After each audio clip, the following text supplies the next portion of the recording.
시간 놀랍고 영원한 그 주님의 사랑을 기쁨으로 함께 고백하며 나아갔으면 좋겠습니다.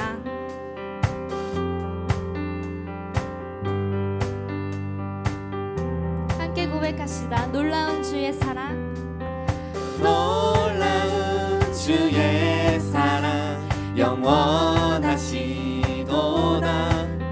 십자가 자비로 나타내셨네. 그 누구도 그 무엇도 깨닫지 못하리. 아름답고 영화로우신 주. 한 번 더 고백합시다. 놀라운 주의 사랑 영원하시도다. 십자가 자비로 나타내셨네. 그 누구도 그 무엇도 깨닫지 못하리. 아름답고 영화로우신 주. 아름다우신 주 사랑하고 경배해. 멈출 수 없는 내 노래. 아름다우신 주 사랑하고 경배해. 멈출 수 없는 내 노래. 우리 2절로 함께 고백합시다. 주님의 크신 영광 온 하늘을 엎고 만물이 주의 영광을 보내. 아름다운 주의 위엄 내 영혼 깨어서 노래하네. 놀라우신 주를. 함께 고백합시다. 아름다우신 주 사랑하고 경배해. 멈출 수 없는 내 노래. 아름다우신 주 사랑하고 경배해. 멈출 수 없는 내 노래. 한 번 더 고백합시다. 아름다우신 주 사랑하고 경배해. 멈출 수 없는 내 노래. 아름다우신 주 사랑하고 경배해.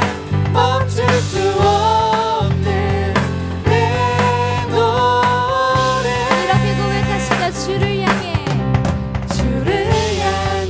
내 눈 여셨네. 날 붙드시는 그 사랑. 그 어느 누가 내 주와 같으리. 주를 향해 내 눈 여셨네. 날 붙드시는 그 사랑. 그 어느 누가 내 주와 같으리. 한 번 더 고백합시다. 주를 향해 주를 향해 내 눈 여셨네. 날 붙드시는 그 사랑. 그 어느 누가 내 주와 같으리. 주를 향해 주를 향해 내 눈 여셨네. 날 붙드시는 그 사랑. 그 어느 누가 내 주와 같으리.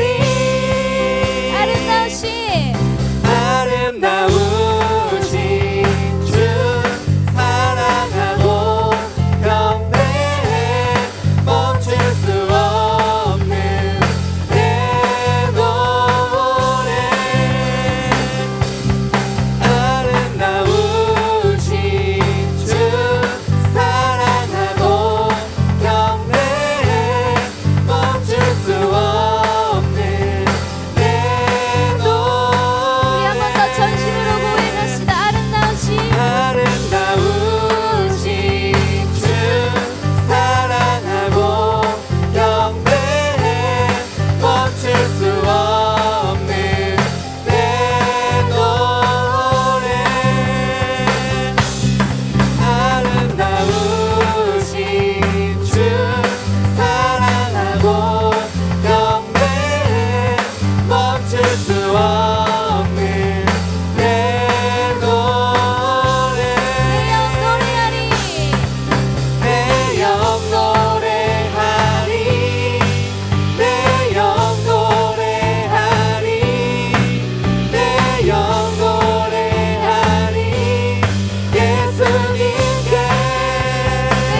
빛이 되시는 그 하나님을, 우리 예수님을 함께 고백하며 찬양하며 나아가십니다.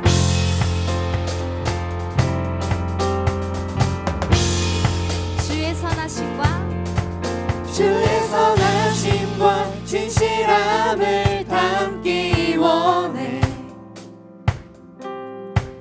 그의 빛으로 나갈 때 그 성품 닮아가네. 빛을 닮아갈 때 주가 주신 자유함으로 옳은 대로 돌아와서 별같이 비추네. 빛으로 비추시네. 어둠이 드러나고 나를 숨은 허물에서 벗어나게 하시네. 빛으로 일어서네. 어둠이 밝혀지고 빛 대신 우리 주와 그 생명길 가네. 주의 선하심과 진실함을 담기 원해. 그의 빛으로 나갈 때 그 성품 닮아가네. 빛을 닮아갈 때 주가 주신 자유함으로 옳은 대로 돌아와서 별같이 비추네. 빛으로 비추시네. 빛으로 비추시네. 어둠이 드러나고 나를 숨은 허물에서 벗어나게 하시네. 빛으로 일어서네. 빛으로 일어서네. 어둠이 밝혀지고 빛 대신 우리 주와 그 생명길 가네.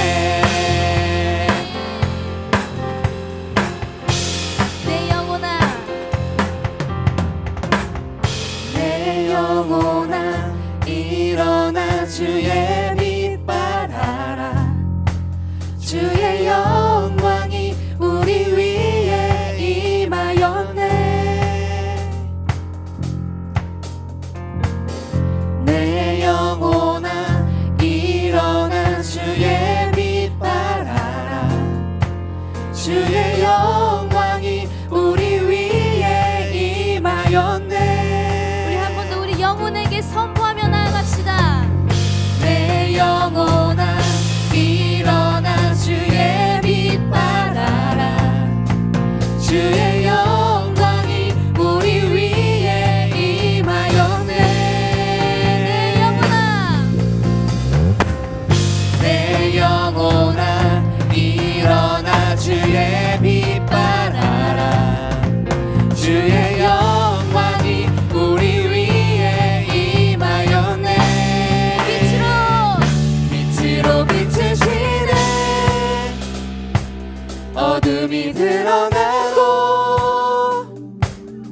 말씀이신 예수 진실하신 초대 사랑으로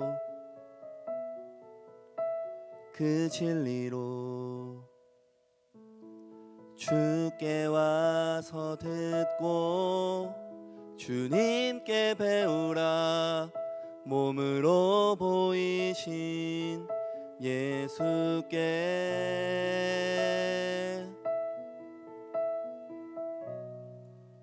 주님 말씀하소서 듣기 원해요 인도하소서 따르기 원해 두려움 저 넘어 온전한 나라 참된 생명의 길로 영원한 길로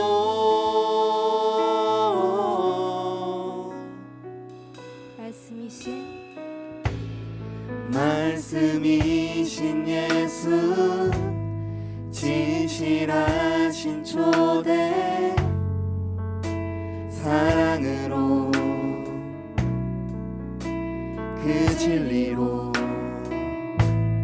주께 와서 듣고 주님께 배우라 몸으로 보이신 예수께 주님 말씀하소서 주님 말씀하소서 듣기 원해요 인도하소서 따르기 원해 두려움 저 넘어 온전한 나라 참된 생명의 길로 영원한 길로 말씀이신 예수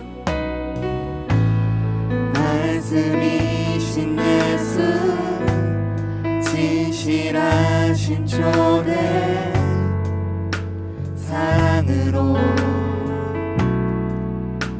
그 진리로 주께 와서 듣고 주님께 배우라 몸으로 보이신 예수께 우리 처음부터 다시 한번 고백합시다. 말씀이신 예수 진실하신 초대 사랑으로 그 진리로 주께 와서 듣고 주님께 배우라 몸으로 보이신 예수께 주님 말씀하소서 주님 말씀하소서 듣기 원해요 인도하소서 따르기 원해 두려움 저 넘어 온전한 나라 참된 생명의 길로 주님 말씀하소서 말씀하소서 듣기 원해요 인도하소서 따르기 원해 두려움 저 넘어 온전한 나라 참된 생명의 길로 우리 한 번 더 고백합시다. 주님 말씀하소서 말씀하소서 듣기 원해요 인도하소서 따르기 원해 두려움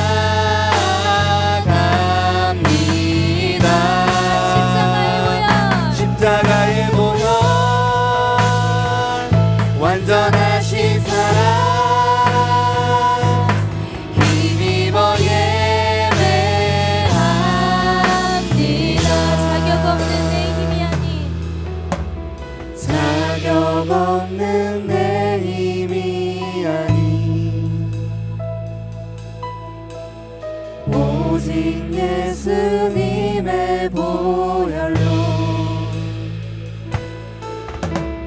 자격 없는 내 힘이 아닌 오직 예수님의 보혈로. 우리 이 시간 목소리 높여서 함께 찬양합시다. 십자가의 보혈 완전하신 사랑 힘입어 나갑니다.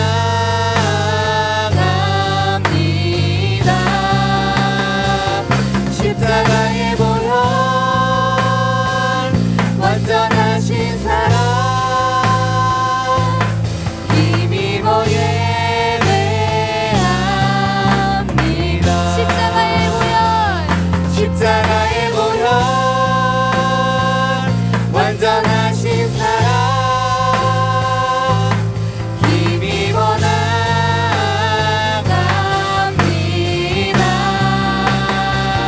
십자가의 보혈 완전하신 사랑 힘입어 예배합니다.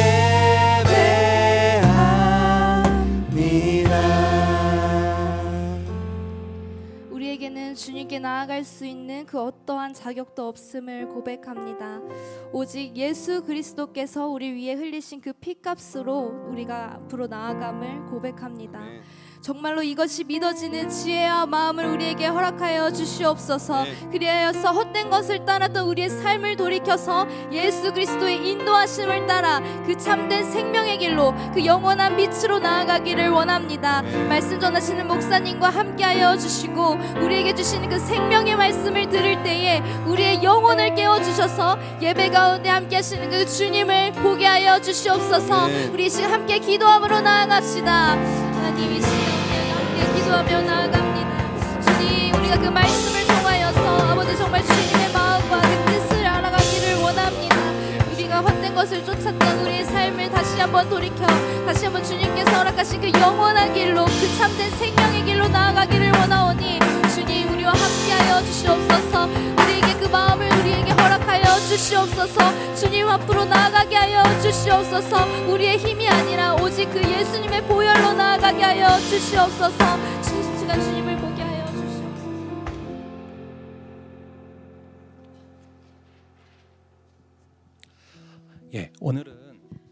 오늘은 좀 특별한 순서가 있습니다. 이렇게 보시다시피 우리 유민자매와 경준 형제 이렇게 함께 나와 있는데요. 함께 이제 돌아오는 또 이렇게 토요일 날 이번 주 말고 다음 주에요. 이렇게 결혼을 앞두고 있는데요. 몇 가지 좀 질문을 던지면서 우리 함께 좀 나아가도록 하겠습니다. 먼저는요, 우리 경준 형제한테 먼저 질문을 던지도록 하겠습니다. 어떤 질문이냐면요. 이렇게 결혼이라는 것이 또 이렇게 엄청 또 큰 일인데 어떻게 결심을 하게 됐는지 한번 좀 나눠주시면 감사하겠습니다.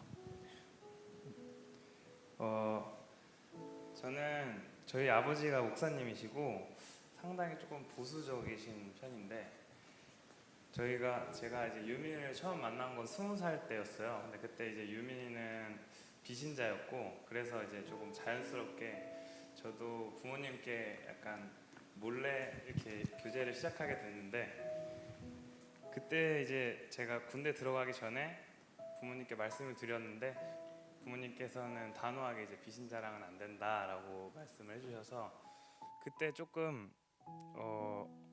생각이 들었어요. 그때 유보하라고 말씀하신 말씀을 듣고 유민이랑 이때까지 만나면서 제가 한 번도 유민이한테 복음을 제대로 전하지 못했다는 생각이 좀 들면서 군대에서도 유민이랑 조금씩 연락을 주고 받으면서 좀 간절히 기도를 했습니다. 그때 하나님, 제가 주님의 주권 아래 있고 주님의 계획하심 아래 살기 원합니다.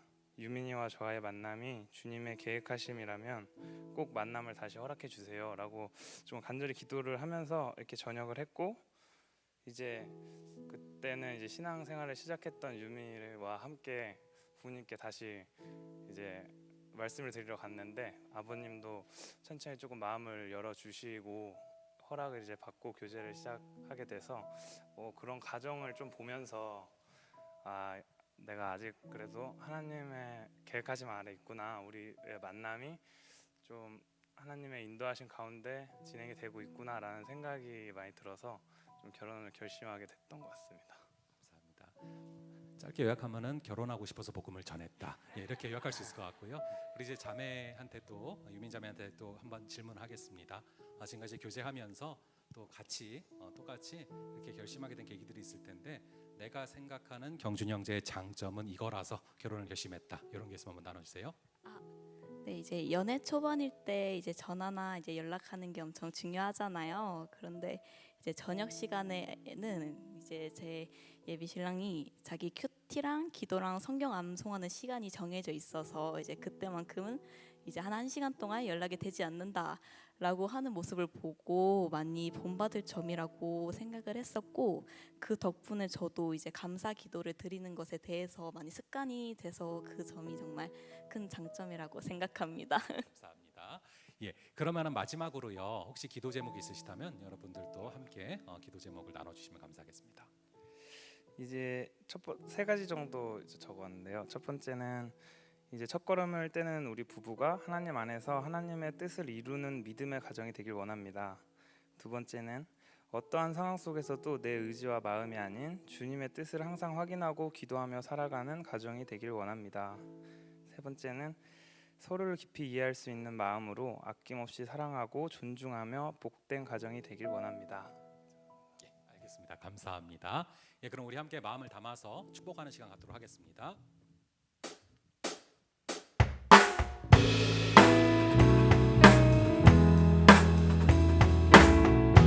하나님의 사랑이 그대의 삶 가운데 가득하기를 축복합니다.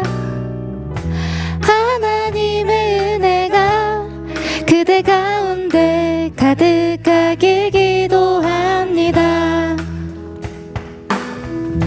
하나님의 사랑이 그대의 삶 가운데 가득하기를 축복합니다. 하나님의 은혜가 그대 가운데 가득하길 기도합니다. 가득하길 기도합니다. 가득하길 기도합니다. 네, 저희도 함께 사랑의 마음을 담아서 잠깐 기도하겠습니다. 아버지 하나님, 오늘 이렇게 또 신랑과 신부가 될 경준 형제와 유민 자매 함께 또 이야기를 듣게 하시고 또 기도 제목을 듣게 하시고 또 함께 축복하고 기도할 수 있는 시간을 허락하시니 너무나 감사합니다. 이 귀한 가정 이루게 될 텐데 또 기도 제목 부탁하는 것처럼 하나님의 뜻을 이루어 드리는 그런 귀한 가정 되게 하여 주시옵소서. 그리고 하나님의 뜻 안에서 걸어갈 때 또 때로는 이런저런 다양한 일들이 있겠지만 정말로 예수님을 닮은 그 사랑으로, 정말로 예수님의 그 교회를 향한 사랑으로 또 사랑하게 하시고 또 교회가 예수님께 하듯 순종할 수 있는 귀하고 복된 가정 되게 하여 주시옵소서. 오가는 소식이 주님 안에서 기쁜 소식이 될 줄로 믿사오며 또 이 가정을 통하여서 하나님의 놀라운 역사들을, 하나님의 놀라운 뜻을 이 땅 가운데 마음껏 일으켜 주실 줄을 믿사오며 이 모든 말씀 우리 주 예수 그리스도의 이름으로 기도합니다. 아멘. 네, 축복합니다.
말씀은 에베소서 2장 1절부터 8절까지의 말씀입니다.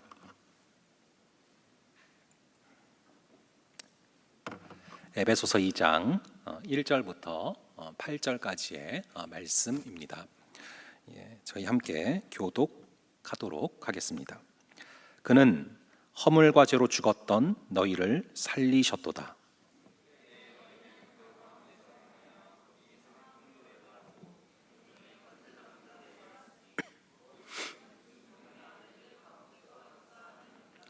전에는 우리도 다 그 가운데서 우리 육체의 욕심을 따라 지내며 육체와 마음에 원하는 것을 하여 다른 이들과 같이 본질상 진노의 자녀이었더니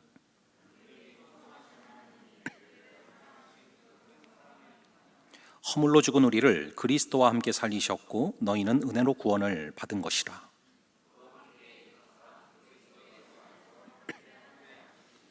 이는 그리스도 예수 안에서 우리에게 자비하심으로써 그 은혜의 지극히 풍성함을 오는 여러 세대에 나타내려 하심이라.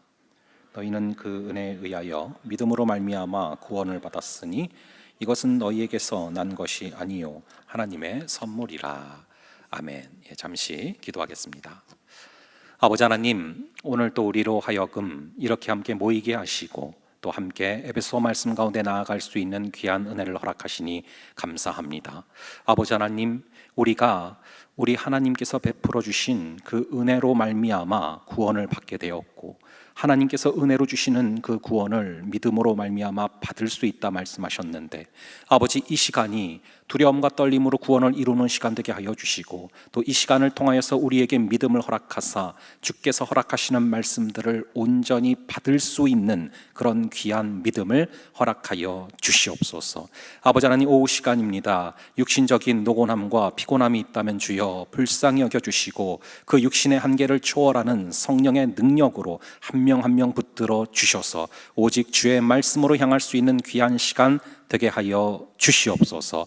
감사드리고 이 모든 말씀 우리 주 예수 그리스도의 이름으로 기도합니다. 아멘. 이번 달 큐티가요, 전반부는 잠언을 쭉 묵상하고 그리고 후반부는 에베소서를 묵상하는 구성입니다. 그래서 이번 주는 여러분들이 계속 또 에베소서를 묵상하고 계실 텐데요. 이 에베소서를 여러분들이 묵상을 하실 때 항상 세트로 같이 생각을 해봐야 될 편지가 바로 골로새서입니다. 이 에베소서는 주님의 몸된 교회, 즉 예수 그리스도의 몸된 교회를 다루는 책이라면 이 골로새서는 이 교회의 머리 대신 그리스도를 다루는 책입니다. 그렇기 때문에 이 두 권을 같이 보셔야 우리가 균형 있게 볼 수 있는데요. 이 에베소서는 흔히 우리가 옥중서신이라고 부릅니다. 이 바울이 감옥에서 쓴 편지가 4개가 있는데 에필골몬, 그래서 에베소서, 빌립보서, 골로새서, 빌레몬서 이렇게 4권이 있다라고 말합니다. 그런데 이 에베소서가 감옥에서 쓴 편지다라는 사실이 생각보다 굉장히 중요합니다. 이 성경에 이 텍스트를 볼 때 그 텍스트를 쓰게 된 컨텍스트, 즉 그 상황을 우리가 함께 살펴봐야 될 필요가 있습니다. 바울은 이 편지를 쓸 때 감옥에 갇힌 상태에서 쓴 겁니다. 그 컨텍스트가 중요합니다. 이 사람이 자유롭게 활동을 하면서 쓴 글과 또 감옥에 갇혀서 쓴 글은 다를 수밖에 없습니다. 이 바울은 원래 이 담즙질입니다. 굉장히 능동적이고 적극적이고 활동적이고 목표 중심적인 그런 사람이죠. 그런 바울이 자유롭게 활동을 하면서 편지를 쓸 때는 아무래도 초점이 어디로 가냐면은 이 목표를 해결하고 문제를 해결하는 데 포커스가 맞춰져 있습니다. 한마디로 doing이죠. 그래서 뭘 해야 되는가. 그래서 이 고린도 전후서도 그렇고 갈라디아서도 그렇고 교회의 많은 문제들을 어떻게 해결할 것인가, 여기에 포커스가 맞춰져 있거든요. 그런데 감옥에 갇혀서 멈춰 있는 상황에서는 문제를 해결하는 것보다 이 본질이 더 중요해지는 것입니다. being이죠. 그래서 하나님은 어떤 분이시고 그리고 하나님께서 우리를 교회로 부르신 이유는 무엇이고 이런 신앙의 본질에 집중을 하고 있다라는 것이죠. 그래서 에베소서를 보시면은 이 교회의 문제를 해결하는 이런 것은 하나도 나오지 않습니다. 이 고린도 전후서, 갈라디아서가 교회에 발생한 문제를 어떻게 해결할 것이냐 이런 관점이라면은 이 에베소서에서는 하나님은 누구시고 우리를 교회로 부르신 이유는 무엇이고 이런 본질을 깊이 있게 다룬다라는 것이죠. 그리고 신앙생활에서 가장 중요한 이 구원의 문제를 아주 깊이 있게 다루고 있습니다. 여러분들은 교회 하면은 뭐가 떠오르십니까? 바로 이 에베소서를 통해서 그게 정리가 돼야 됩니다. 그래서 이 교회론을 다룰 때 가장 많이 참고하는 책이 바로 에베소서거든요. 그리고 이어서 왜 나를 부르셨고 교회로 부르신 이유가 무엇인지를 정리하는 책이고 4장부터 6장을 가시면은 그런 교회가 어떻게 하면은 하나가 될 수 있는지, 그리고 그런 교회로서 우리가 살아가면서 어떻게 해야 영적 전투에서 승리할 수 있는지, 이것까지를 다루는 책입니다. 자, 그래서 오늘은 2장을 통해서 가장 어떻게 보면은 기독교의 핵심이자 우리의 신앙의 본질이라 볼 수 있는 이 구원에 대해서 살펴볼 것인데요. 우리 한번 2장 1절의 말씀을 함께 보겠습니다. 2장 1절의 말씀을 함께 한 목소리로 읽어 보겠습니다. 시작. 우리가 어떤 존재라고 나오고 있습니까? 허물과 죄로 죽었던 존재라고 나와 있습니다. 숨은 붙어 있고 겉으로 살아있는 것 같은데 영적으로 다 생명이 죽어 있었다, 이미 죽어 있었다라고 말하고 있는 것입니다. 그래서 우리가 말씀을 읽지 않아도, 말씀을 먹지 않아도 전혀 배고프지가 않고, 기도를 하면 숨이 가빠야 되는데 전혀 숨이 가쁜 것도 없고, 그렇게 영적으로 완전히 생명이 죽어 있는 상태였다라는 것이죠. 그럼 구원은 무엇이냐? 그렇게 죽은 상태였다가 살아나는 것이 구원이죠. 바울은 이 죽은 상태를 설명할 때 허물과 죄로 죽었던 이라고 쓰고 있어요. 이 허물은 무엇이냐? 어디에서 이탈해서 떨어져 버린 상태를 뜻하고요. 이 죄라는 단어는 이 화살이 딱 관역으로 가야 되는데 글로 확 가는 게 아니라 다른 방향으로 가는 것, 이것을 갖다가 죄라고 말하고 있습니다. 즉 우리가 영적으로 죽었는데 왜 죽었는지 그 이유를 설명하는 것이 허물과 죄라는 단어인데, 이 허물은 위에서부터 떨어진 거예요. 하나님에게서 떨어진 거죠. 그리고 잘못된 길로 걸어가고 있는 거죠. 그래서 죽었다. 그러니까 허물과 죄로 죽었다라는 얘기는 우리가 있어야 할 자리에 있지 아니하고 툭 떨어져 나온 것이죠. 그리고 가야 될 길로 가야 되는데 가지 않고 다른 엉뚱한 길로 가다가 죽었다라는 것입니다. 그렇다면 영적으로 죽은 사람들이 살아가고 있는 삶의 모습이 어떠하냐, 이것을 자세히 설명하는 게 2절인데 우리 한번 2절의 말씀을 함께 한 목소리로 읽어보도록 하겠습니다. 시작. 그때 너희는 공중에 권세 잡은 자를 따랐으니 지금 불순종의 아들 가운데서 역사하는 영이라. 자, 허물과 죄 가운데 죽어서 우리가 걸어 다닐 때 우리는 무의식 중에 내가 스스로 원하는 방향으로 결정해서 걸어가고 있다라고 생각을 하지만, 사실은 내가 결정해서 내가 원하는 곳으로 걸어가는 것이 아니라 뭔가의 지배를 받으면서 그것에 지배를 받아서 그거를 따라가고 있다라는 거예요. 근데 그게 뭐냐? 바로 세상 풍조라고 나와 있죠. 즉 내가 걸어가는 길이 보니까 세상 풍조라는 게 정해놓은 대로 따라가고 있는 거죠. 그리고 세상 풍조를 보니까 그건 또 누가 정하냐? 여기 나오는 것이 공중에 권세 잡은 자가 그 세상 풍조를 정하더라라는 것입니다. 그 불순종의 아들들 가운데 역사하는 영, 그게 바로 사단인데, 이것이 세상 풍조를 정하고 세상 풍조가 우리의 마음이 원하는 것들을 결정하고 있더라라는 것이죠. 이것을 조금 더 자세하게 풀어보겠습니다. 바울은 성경의 아주 많은 부분에서 이 하늘을 갖다가 3층 천이라고 나눠서 구분을 합니다. 이것이 유대적인 사고방식이기도 한데요. 그래서 3층 천 중에서 1층은 어디냐? 바로 이 1층 천은 우리가 눈으로 보이는 그 하늘입니다. 그리고 두 번째 하늘 2층은 뭐냐? 2절에서 우리가 본 공중이란 단어인데 여기서 사탄이 활동하고 있는 영역이죠. 그래서 에베소서 6장 12절에 보면은 2층에 있는 존재들이 어둠의 세상 주관자들, 하늘에 있는 악의 영들인데, 이 2층에서 지금도 쉬지 않고 우리 마음을 놔두고서 전투가 벌어지고 있다라는 것이죠. 지금 이 시간도 마찬가지로 여러분들의 마음이 어떻게든 말씀으로 가지 못하게 하도록 사단이 공격을 하고 있는 장소가 바로 2층이라는 것입니다. 그리고 3층 하늘이 바로 하나님이 거하시는 천국. 그래서 이 세 종류의 하늘에 대해서 우리가 인식을 하다 보면은 기도가 저절로 중요하다는 게 깨달아집니다. 왜냐하면 지금도 2층 천에서는 영적 전투가 벌어지고 있으며 거기서 승리할 수 있는 강력한 무기가 바로 말씀과 기도이기 때문이죠. 그래서 우리의 마음은 2층에 있을 때도 있고 때로는 3층에 있을 때도 있습니다.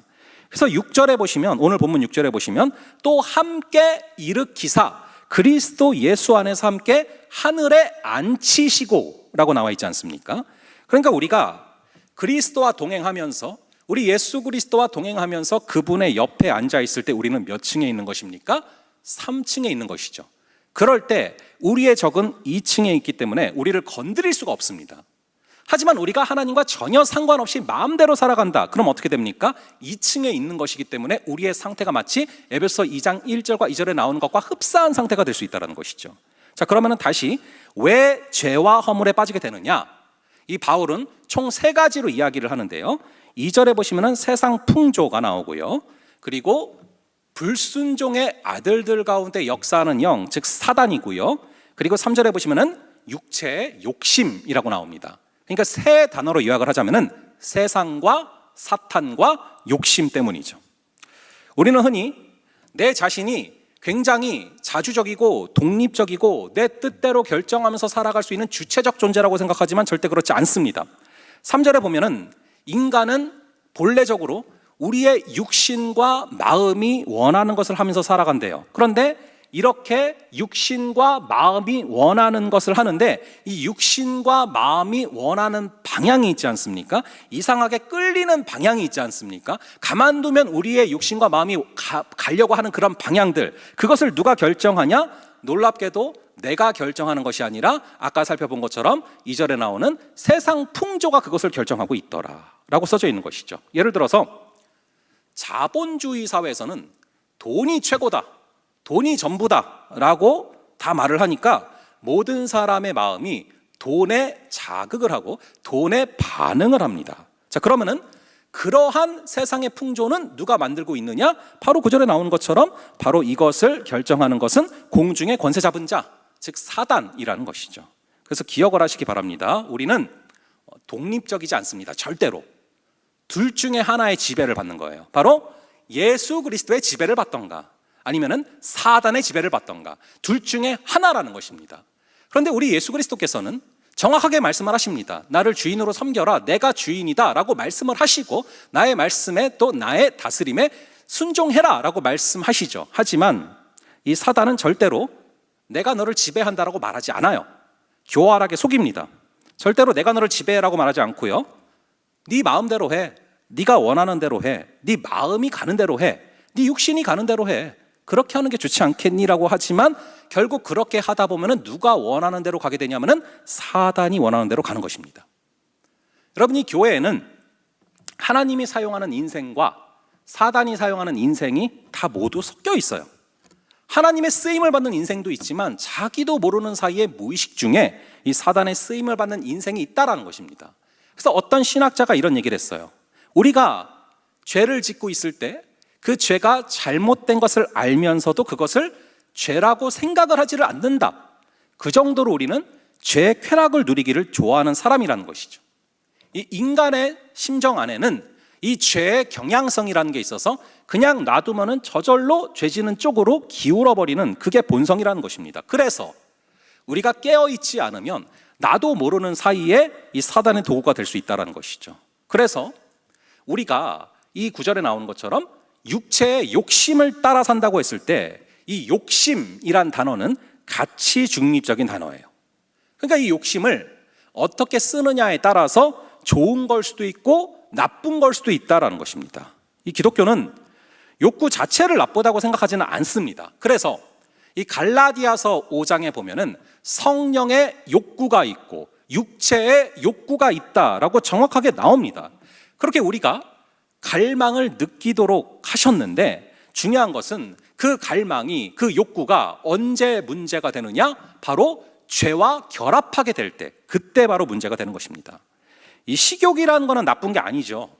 먹어야 살 수 있도록 창조를 하신 것입니다. 그런데 육체와 마음이 원하는 대로 그냥 내버려 두면은 식욕이 폭식으로 타락을 하던가 아니면 이 식욕이 거식증으로 나갈 수 있다는 것이죠. 그러니까 죄와 결합을 하게 될 때 문제가 된다는 것입니다. 그렇다면 중립적으로 주신 욕구를, 중립적으로 주신 가치를 내가 거룩한 갈망을 위해 사용하느냐 아니면 내 육체적인 욕심을 이루기 위해서 사용하느냐, 그것을 우리가 파악하기 위해서는 분명히 영적으로 깨어 있어야 그것을 파악할 수 있다는 것이죠.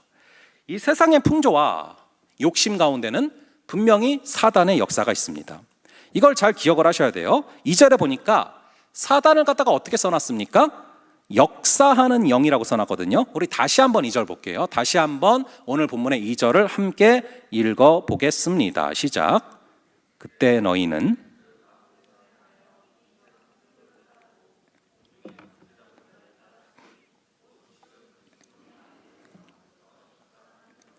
사단을 역사하는 영이라고 썼는데 이 역사하는 영, 이게 무슨 뜻이냐면은 영어로 at work, 즉 살아서 지금 일하고 있다라는 거예요.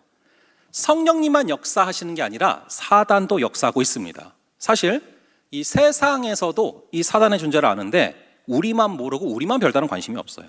하지만 명확하게 at work, 지금 일하고 있다라고 써져 있으니 우리가 이것을 간과하지 말고 깨어 있어야 된다는 것입니다. 그런데 그 사단이 공중의 권세 잡은 자라고 나와요. 여러분 혹시 텔레비 같은 거 볼 때 방송 중에 on air라고 써진 거 혹시 보신 적 있죠? 예, 그게 말 그대로 on air, 즉 공중이거든요. 공중. 그러니까 공중으로 지금 전파를 쏘고 있다 할 때 on air가 써지는 거예요. 실제로 그렇습니다. 이 공중의 권세 잡은 자가 모든 미디어를 다 장악하고 있어요. 이 유튜브라던가 SNS, 인스타그램 다 장악을 하고 있죠.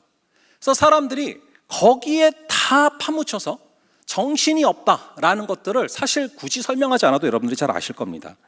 실제로 여러분 중에 한 청년이 나눠준 얘기인데 이 인스타그램을 하다 보면은 처음에는 내가 인스타그램을 보는데 나중에는 거기서 뜨는 것들이 막 생기니까 나도 모르는 사이에 거기에 뜨는 것들을 계속 보게 되고 그러다 보니까 나도 모르는 사이에 무의식 중에 세상에서 성공하는 10가지 법칙 이런 거에 집착하고 있는 나를 무의식 중에 집착하고 있고 심취하고 있는 나를 발견하게 되더라라는 얘기를 누가 나눠줬거든요. 우리가 스스로 결정해서 보는 것 같지만 나중에는 나도 모르게 알고리즘의 지배를 받아서 굳이 내 취향도 아니었던 것들을 무의식 중에 보고 있다라는 것이죠. 그럼 요즘에 이 초딩들 장래희망이 뭐냐 물어보면은 죄다 유튜버 아니면 아이돌 이런 거예요. 다들 꿈이 뭡니까? 공중에 권세를 잡는 거예요. 공중에서 힘이 생기는 거예요. 근데 바울은 공중에 권세 잡은 자, 이것을 한마디로 표현하기를 불순종의 아들들 가운데 역사하는 영, 즉 불순종하는 사람들을 지배하고 있는 영적 존재, 즉 사탄이라는 것입니다. 근데 이 사단이 3절에 보면은 뭐라고 나오냐면은 본질상 진노의 자녀라고 써져 있습니다.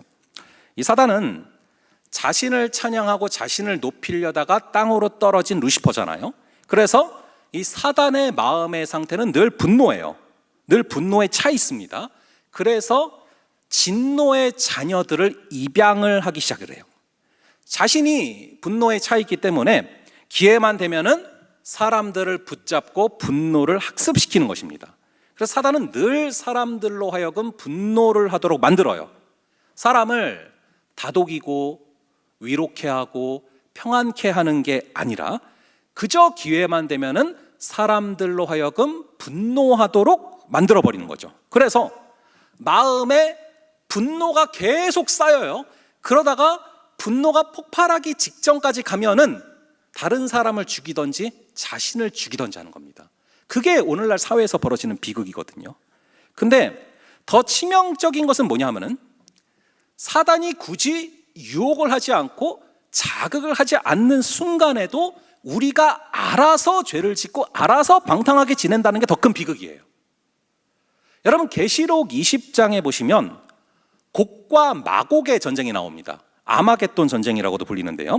이걸 전부터 많은 사람들이 이스라엘과 중동과의 전쟁이다, 그리고 러시아가 연관되어 있는 전쟁이다라고 봤는데, 그러면은 그 곡과 마곡의 전쟁이 지금 우리가 보고 있는 전쟁이냐? 꼭 그렇게 말할 수가 없어요, 절대. 왜냐하면은 이 천년 왕국을 어떻게 바라볼 것이냐에 따라서 굉장히 다양한 해석이 발생하기 때문이고 주님이 언제 재림하실지 우리가 모르기 때문이죠. 그런데 그런 해석들을 다 떠나서 이 곡과 마곡의 전투에서 우리가 명확하게 얻어낼 수 있는 교훈 하나가 있어요. 그게 뭐냐면은 이 곡과 마곡 전쟁은 계시록을 자세히 살펴보면은 사단이 결박된 상태에서, 즉 사단이 활동을 하지 못하는 상태에서 벌어지는 전투입니다.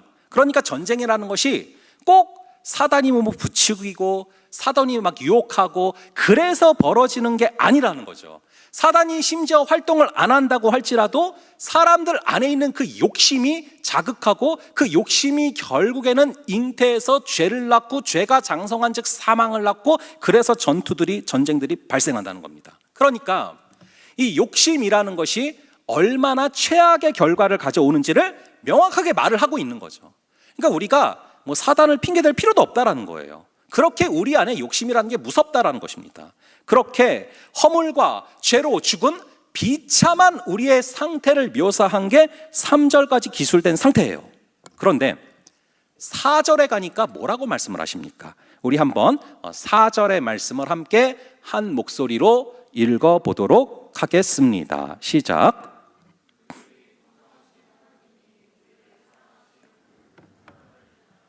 딴 건 몰라도 이 구절만큼은 꼭 헬라어 원어로 보셔야 되는 구절이에요. 왜냐하면 이 4절을 헬라어로 보면은 4절 맨 앞에 그러나라는 단어가 들어가 있거든요. 근데 이제 이 성경에, 우리 성경에는 없어요. 근데 그러나라는 단어가 들어가 있습니다. 그러니까 3절까지 우리가 얼마나 비참한 존재인지를 알게 됐잖아요. 그러나 하나님이 우리를 살리셨다라는 거예요. 그래서 어떤 주석을 보면요, 그러나 하나님이라는 이 두 글자가 얼마나 강력하고 위대한 단어인지를 강하게 강조해 놨습니다. 우리는 허물과 죄로 죽은 존재인데 그러나 하나님이 우리를 살리셨다. 만약에 이 4절이 그러나라고 시작되지 않고 그래서 라고 시작됐다면 우리는 죽을 수밖에 없는 거예요. 하지만 그러나가 들어가 있지 않습니까? 이 하나님의 은혜는 그러나의 은혜예요. 우리는 허물과 죄로 죽을 수밖에 없던 존재인데 그러나 그럼에도 불구하고 하나님께서 살리시는 것이 하나님의 큰 은혜인 줄을 믿으시기 바랍니다. 이 구약에 보시면 마라의 쓴 물 사건이 나옵니다. 이스라엘이 출애굽을 해서 광야에서 한참을 헤매다가 너무 목이 말랐어요. 그러다가 마라에 도착을 해서 물이 있어서 너무 좋았는데 그게 쓴 물이라 도저히 마실 수가 없는 거죠. 그래서 모세가 기도를 했더니 한 나무를 거기다 던지라고 지시하셔서 그 나무를 그 물에 던집니다. 그랬더니 그 쓴 물이 단물로 바뀌어서 다 마셨다라고 나와요. 마치 그거랑 같습니다. 모든 인류가 죽어가고 있는데 마치 쓴 물을 먹는 것 같은 상황인데 거기에 나무를 던진 것처럼 예수 그리스도의 십자가가 던져졌더니 그것이 살아있는 물이 되었다. 그것이 단물이 되었다. 그래서 우리가 살아났다라는 것이죠. 그렇게 하나님은 우리를 살리셨는데 우리를 살리신 이유가 무엇이냐? 4절에 보면은 두 가지 이유로 우리를 살리셨습니다. 그 두 가지 이유가 무엇입니까? 하나는 하나님이 긍휼이 풍성하셔서 살리셨다. 즉 우리를 불쌍히 여기셔서 살리셨다는 거예요. 또 하나는 그 큰 사랑으로 인하여 우리를 살리셨다. 그러므로 여러분 여기에 보시면은 이 하나님께서 우리를 구원하심에 있어서 우리의 어떤 자격이나 우리의 어떤 이유가 하나도 안 들어가 있어요. 우리를 그럼에도 불구하고 우리를 살리신 이유는 두 가지입니다. 그 큰 사랑으로 인하여 그리고 그 긍휼이 풍성하심을 인하여 우리가 살아났다라는 것입니다. 오직 그분께 원인이 있는 것이죠. 이어서 5절과 6절 두 구절을 볼게요. 5절과 6절 두 구절을 함께 읽어보겠습니다. 시작. 허물로 죽은 우리를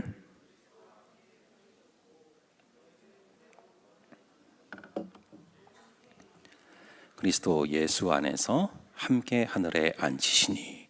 아멘. 여기서 세 단어가 굉장히 중요합니다. 가능한 분들은 살리셨고의 동그라미, 일으키사의 동그라미, 앉히시니의 동그라미를 치시기 바랍니다. 살리셨고와 일으키사 그리고 앉히시고 이 세 가지 단어가 굉장히 중요합니다. 왜냐하면 이것이 모든 구원의 과정을 요약해주고 있는 단어이기 때문에 그렇습니다. 여러분 제가 상반기 학습 세례 때쯤 해가지고 구원의 서정 9가지 단계를 말씀드렸던 것을 기억하실 겁니다. 여러분들 기억 혹시 나십니까? 예, 9가지가 있었어요. 뭐였죠? 제가 학습 세례가 다가올 때마다 강조를 할 거예요. 9가지가 있습니다. 바로 소중회, 신칭수, 성성영. 무슨 약자였죠? 소명, 중생, 회개, 신앙, 칭의, 수양, 성화, 성도의 견인, 영화. 이것이 구원의 서정 9가지 단계입니다. 그런데 그것이 바로 우리가 방금 읽은 구절의 세 단어에 요약되어 있는 거예요. 살리고, 일으키시고, 앉히시고. 하나님께서 먼저 우리를 살리셨어요. 우리를 살리시면 어떻게 됩니까? 하나님과 우리의 관계가 회복이 돼요. 그러므로 말미암아 우리는 의롭다함을 얻게 됩니다. 그런데 그렇게 우리를 의롭게 여겨주셨는데 우리는 또 죄를 짓고 또 넘어져요. 그렇게 우리가 넘어졌을 때 우리 주님께서 어떻게 하시냐? 주저앉아서 그냥 절망하도록 내버려 두시는 게 아니라 두 번째 보니까 어떻게 하신대요? 일으키신다라고 나와 있잖아요. 다시금 일으키신다.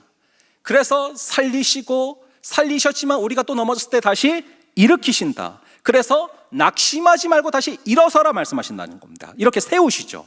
그리고 궁극적으로는 우리를 앉히시는 거예요. 우리를 어디로 앉히십니까?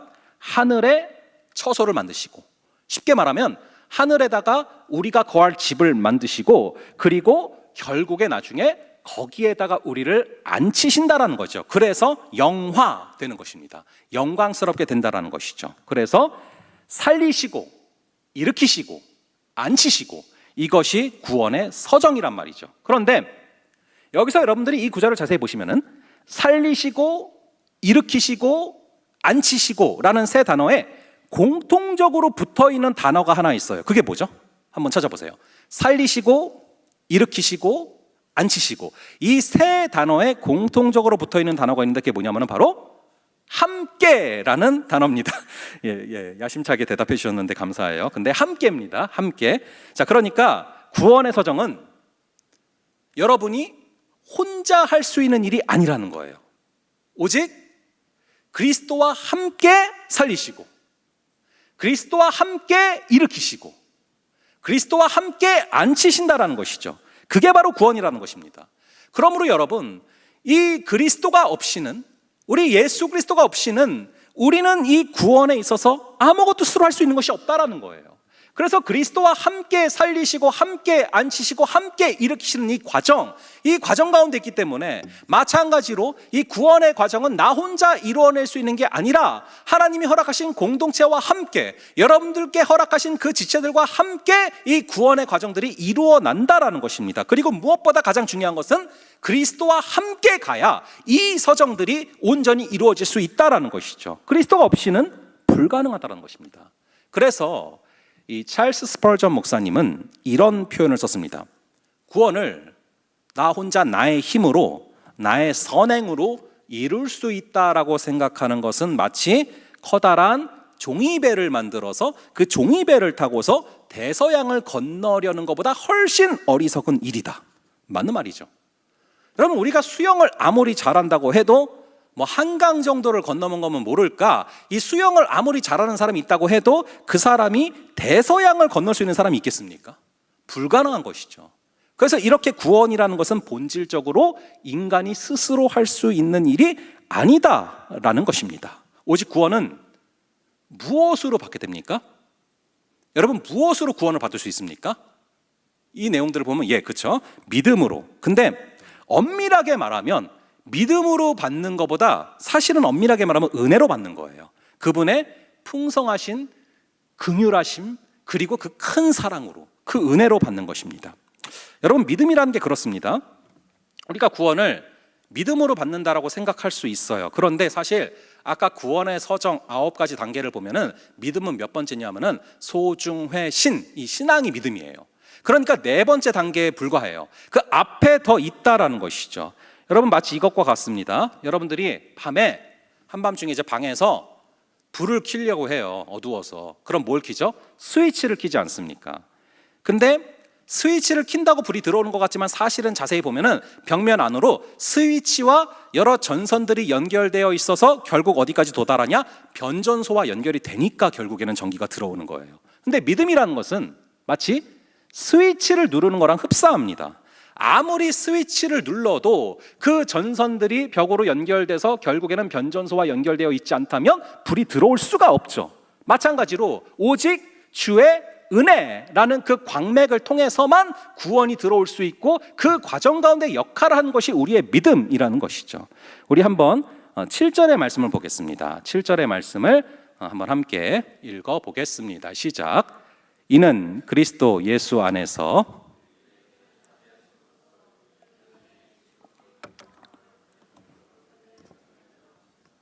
그럼 아무런 자격도 없는 우리를 굳이 왜 구원하셨는가? 여러 이유 중에 하나입니다. 이는 하나님께서 은혜가 얼마나 풍성하신 분인지를 오는 여러 세대에 걸쳐서 보여주시려고 우리를 구원하셨다. 즉 오직 은혜로만 구원받는다라는 것을 드러내시려고 교회가 존재하고 있다라는 것이죠. 그럼 우리 공동체가 여기에 있는 이유도 무엇입니까? 마찬가지로 오직 은혜로 구원받는 그 역사가 나타나라고 우리를 여기에 두셨다라는 것이죠. 그래서 구원은 죽음에서 생명으로 옮기는 것인데 그 구원의 역사가 있어야 된다고 그것을 보여주라고 나타내셨다라는 것이죠. 그게 바로 교회가 계속 학습하고 또 세례하는 그 이유예요. 그 세례가 바로 영적으로 우리가 죽었다 살아났다라는 것을 명확하게 나타내는 것이고 그 세례를 통해서 우리가 주의 은혜 사슬대사 나를 주께 메소서라는 찬양처럼 우리가 주께 묶이는 그 은혜가 벌어진다라는 것이죠. 자, 우리 마지막으로 8절과 9절 함께 읽고 마치도록 할게요. 8절과 9절 함께 읽겠습니다. 시작. 너희는 그 은혜에 의하여 믿음으로 말미암아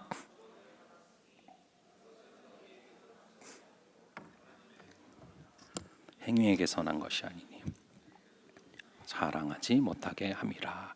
아멘. 여러분 여기 보시면은 8절의 마지막에 구원을 갖다가 뭐라고 쓰고 있습니까? 하나님의 뭐라고 하죠?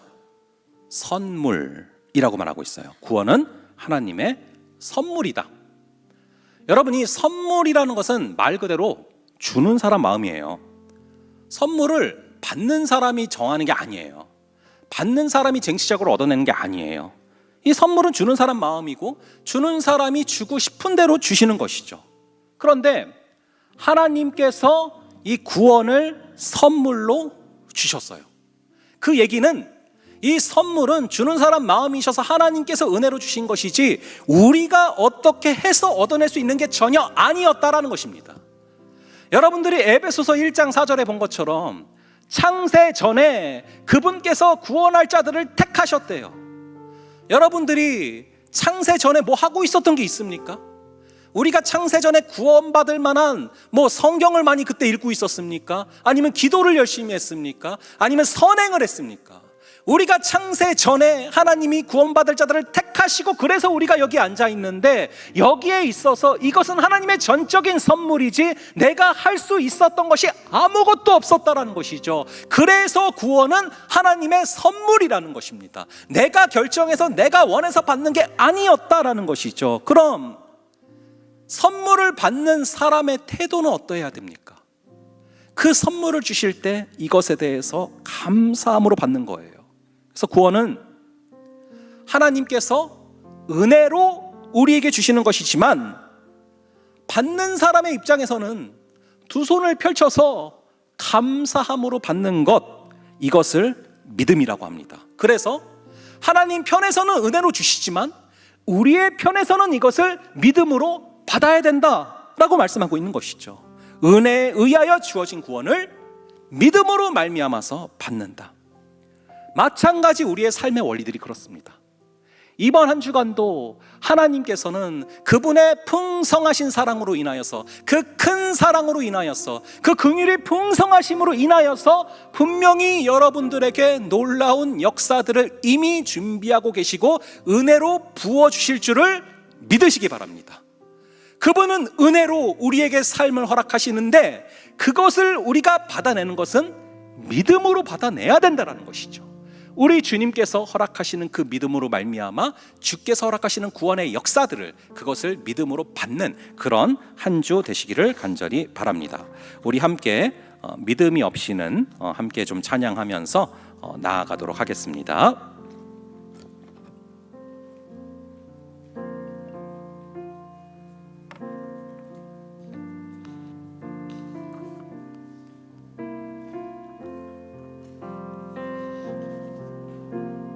주님, 제 마음이 너무 둔해서 주님을 볼 수 없습니다. 이 땅에 속하여 이 땅만 보다가 주님 손을 놓쳤습니다. 나는 나그네로 왔는데 왜 주저앉게 되었나. 나는 정직인데 언제부터 내 삶의 주인이 되어버렸나.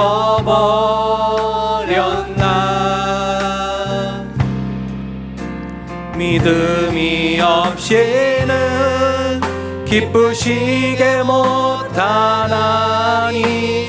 고된 수고도 다 헛될 뿐이라. 믿음이 없어서 무너진 삶의 모든 자리에 다시 주님을 믿음이 없이는 기쁘시게 못합니다. 믿음이 없이는 기쁘시게 못하나니 고된 수고도 다 헛될 뿐이라.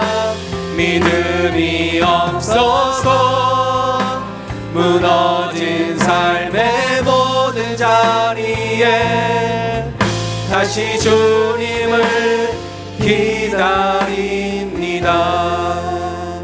우리 시간 기도하며 나아갈 때 그렇습니다. 아버지 하나님, 에베소서 2장 1절과 3절에서 본 것처럼 아버지, 우리가 죄와 허물로 죽어있던 자임을 고백합니다.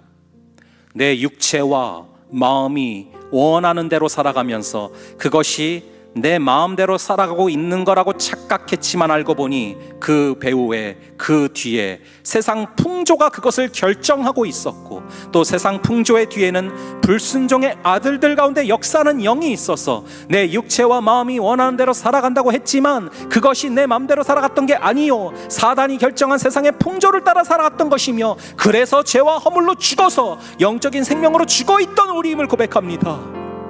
하지만 그러나 하나님이 그 긍휼의 풍성함으로 인하여, 그 큰 사랑으로 인하여 우리를 은혜로 선택하셨고 구원하셨음을 우리는 믿습니다. 아버지 하나님, 우리가 이번 한 주간 살아갈 때 우리 주님께서 창세전에 우리를 택하시고 그 긍휼이 풍성하심을 인하여, 그 큰 사랑을 인하여 우리를 택하셨는데, 아버지, 우리가 더 이상 하나님의 자녀답지 않게 살아가는 모습을 버리게 하여 주시옵소서. 아버지 하나님, 우리가 죄와 허물로 죽은 존재처럼 살아가지 말게 하시고, 세상 풍조를 따라 살아가지 말게 하시고, 불순종의 아들들 가운데 역사하는 영에 따라 살아가지 말게 하시고, 오직 우리 주님께서 풍성히 베푸시는 그 은혜로 말미암은 모든 순간들을 우리가 믿음으로 말미암아 받게 하여 주시옵소서. 우리에게 예비하시는 모든 귀한 순간들을 믿음으로 받게 하셔서 주께서 선물로 주시는 구원과 주께서 선물로 주시는 놀라운 삶의 은혜들을 믿음으로 받아 누리는 그런 한 주 되게 하여 주시옵소서. 우리 함께 주여 외치고 기도하겠습니다. 주여. 아버지 하나님, 붙잡아 주시기를 간절히 바라옵나이다. 아버지 하나님, 우리 주님께서 우리의 삶 가운데 우리의 주님을 볼 수 없었던 모습, 주님의 손을 놓쳤던 모습을 고백합니다. 우리 주님 함께하여 주셔서 아버지, 우리가 주께서 허락하시는 그 믿음으로 말미암아 우리의 주님을 잡게 하시고 우리의 주님을 붙잡고 주님의 손을 놓치지 말게 하시고 아버지 그리하여서 아버지와 함께 동행할 수 있는 귀한 역사를 허락하여 주시옵소서. 아버지 하나님, 주님께서 허락하시는 그 은혜의 사건이, 그 구원의 사건이 우리에게 이루어지게 하여 주시옵소서. 너희는 그 은혜에 의하여 믿음으로 말미암아 구원을 받았으니 이것은 너희에게서 난 것이 아니요 하나님의 선물이라. 행위에서 난 것이 아니니 이는 누구든지 자랑하지 못하게 함이라. 아버지 하나님, 창세전에 우리를 택하신 주의 거부할 수 없는 그 은혜가 우리의 삶에 충만히 임하게 하여 주시옵소서. 그래서 아버지 하나님, 오번 한 주간도 우리를 살리시고 우리를 일으키시고 우리를 앉히시는 주님의 역사가 충만히 임하게 하여 주시옵소서. 그리스도와 함께 살리시고 그리스도와 함께 일으키시고 그리스도와 함께 앉히셔서 아버지 하나님, 우리가 이 땅을 살아가지만 그럼에도 불구하고 넘어질 때 다시 일으켜주시고 다시 한번 아버지 하나님, 우리가 하나님의 그 삼층천에 앉아서 주님과 동행할 수 있는 그 역사를 허락하여 주시옵소서. 그리스도와 함께 살리시고 일으키시고 앉히시는 놀라운 역사를 허락하여 주시옵소서. 이 시간 한 가지 더 기도할 제목은 우리 공동체를 위해서 기도하겠습니다. 두 가지를 함께 기도해 주시겠습니다. 하나는 저희가 다음 주에 젊은이 공동체 연합 예배로 드려지게 되는데 아버지 그 시간을 통하여서 아버지 하나님 안에서 하나 되는 역사, 그런 귀한 은혜를 허락하여 주시고 또 하나 계속 기도해 주실 것은 우리가 이제 정기총회가 앞으로 다가오고 있습니다. 하나님께서 마음을 주시고 우리의 마음에 기대감을 주시고 하나님께서 예비하신 영혼들을 아버지께서 지금부터 말씀하여 주시고 지금부터 일하여 주셔서 지금부터 역사하여 주셔서 아버지 하나님의 뜻대로 아버지 하나님께서 기뻐하시는 뜻대로 아버지 우리의 공동체가 하나님의 사랑 안에 하나님의 예정 안에 하나님의 그 기대 안에 우리 공동체가 온전히 세워지게 하여 주시옵소서. 그 과정에 있어서 우리는 기도하게 하시고 믿음으로 받게 하여 주시옵소서. 은혜로 주님께서 준비하여 주시고 믿음으로 받는 우리가 되게 하여 달라고 우리 함께 주여 외치고 기도하겠습니다. 주여. 아버지 하나님, 붙들어 주기를 간절히 바라옵나이다. 아버지께서 창세전에 예정하신 그 귀한 은혜가 우리의 공동체 가운데 온전히 이루어지게 하여 주셔서 아버지 하나님, 우리 주님께서 예비하시는 놀라운 귀한 은혜들이 충만히 임하게 하여 주시옵소서. 아버지 하나님, 잡아주기를 간절히 바라옵나이다. 아버지 하나님께서 다음 주에 있을 연합 예배 가운데 우리 주님께서 성령의 하나 되게 하신 것을 힘써 지키는 그런 귀한 시간 되게 하여 주시고 아버지 하나님, 간절히 바라기는 이제 그 앞으로 다가온 정기총회 가운데 주님께서 미리 앞서 일하여 주시고 우리 주님께서 함께하여 주셔서 아버지 하나님, 주님께서 잡아주시는 놀라운 역사들이 충만히 임할 수 있게 하여 주시옵소서. 아버지 그리스도께서 살리시고 일으키시고 앉으셨다 하셨습니다. 아버지 하나님, 우리가 전혀 것처럼 때로는 우리의 마음이 둔해서 주님을 볼 수 없었고 이 땅을 살아가다가 주님의 손을 놓쳤던 순간들이 있음을 고백합니다. 그럼에도 우리 하나님은 우리를 살리시고 그리고 다시금 일으키시고 앉히시는 하나님이심을 고백합니다. 주님께서 그 은혜를 이번 주간도 허락하여 주셔서 살려주시고 죄와 허물로부터 살려주시고 앉혀주시고 일으켜 주시옵소서. 주님께서 잡아주시는 그 은혜들이 그리스도와 함께 누리게 하여 주시옵소서. 주님께서 잡아주시는 그 놀라운 은혜에 우리의 삶을 뿌리박게 하시고 아버지 하나님, 그것을 받을 때는 우리에게 허락하시는 믿음으로 아버지 그것을 잘 수납하고 받을 수 있는 놀라운 역사들을 허락하여 주시고 잡아주시고 인도하여 주시고 잡아주시옵소서. 붙잡아주시고 인도하여 주시고 함께 해주시옵소서. 다시 주님을 기다립니다. 아버지 하나님, 믿음이 없어서 무너진 삶의 자리에 주님을 다시 기대하며 우리의 눈이 어두워져서 주님을 보지 못하던 우리가 주님의 손을 이 세상 가운데 살아가면서 놓쳤던 우리가 다시금 기도하며 나아가오니 우리를 불쌍히 여겨 주시옵소서. 간절히 바라기는 오늘 말씀에서 약속하신 것처럼 우리를 살리시고 일으키시고 앉히시는 귀한 역사를 허락하여 주시옵소서. 죄와 허물 가운데 죽었던 우리를 살리시는 놀라운 역사가 임하게 하시고 우리가 넘어질 때마다 낙심해서 그대로 주저앉아 있는 것이 아니라 우리를 다시금 일으키시는 주의 성령의 역사가 임하게 하여 주시고 간절히 바라기는 우리 그리스도의 옆에 우리 주님의 옆에 앉히시는 놀라운 은혜를 함께 허락하셔서 날마다 주님과 동행하는 역사를 허락하여 주시옵소서. 간절히 바라기는 살리시고 일으키시고 앉히시는 역사가 우리의 힘으로 할 수 있는 것이 아니요 그리스도와 함께 우리를 살리시고 그리스도와 함께 우리를 일으키시고 그리스도와 함께 우리를 앉히시는 역사가 임하게 될 줄을 믿사오니 항상 삶의 모든 순간마다 우리 그리스도 우리 주님과 함께 동행하는 귀한 역사를 허락하여 주시옵소서. 아버지 하나님, 모든 것을 우리에게 값없이 은혜로 주셨고 우리에게 주시는 선물을 우리는 믿음으로 받아야 함을 다시금 바라봅니다. 간절히 바라기는 아버지 하나님, 이번 한 주간의 삶 가운데 그리고 우리가 공동체 가운데 기도하고 있는 모든 제목 가운데 우리 선하신 하나님께서 그 긍휼이 풍성하심을 따라서 그 큰 사랑으로 인하여서 이미 우리 공동체를 위한 놀라운 뜻을 예비하고 계심을 믿습니다. 아버지께서 은혜로 말미암아 귀한 준비를 하고 계실 때 우리는 기대함으로 믿음으로 그것을 받게 하여 주시옵소서. 주님을 믿기에 기도하게 하시고 주님을 믿기에 기대하게 하시고 주님을 믿기에 우리의 공동체에 있는 귀한 사역들을 기대함으로 받게 하여 주시옵소서.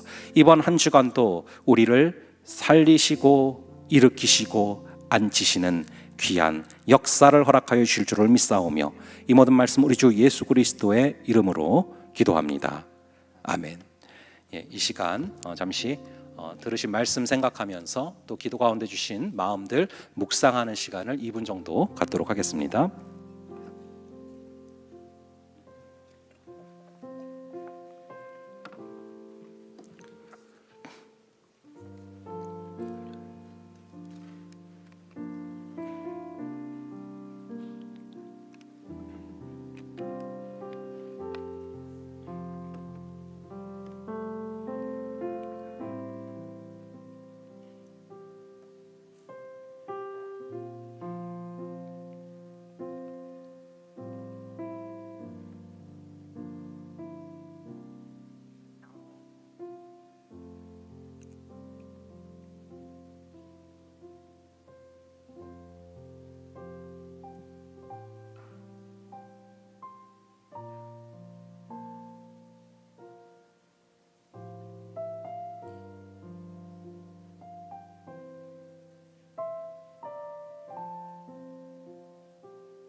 이 시간은 삶으로 드리는 예배를 작성하는 시간을 갖도록 하겠습니다. 마음을 담아서 한 3분 정도 작성하는 시간을 갖겠습니다.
29일부터 2주간 24년도 이청년함대를 섬길 회장 후보자 모집이 있습니다. 각자의 자리에서 함께 헌신과 순종을 해나갈 사랑이 있는 자를 추천해 주시기 바랍니다. 후보 공고는 11월 12일입니다. 정기총회는 11월 19일입니다. 모두 기도로 준비해 주세요.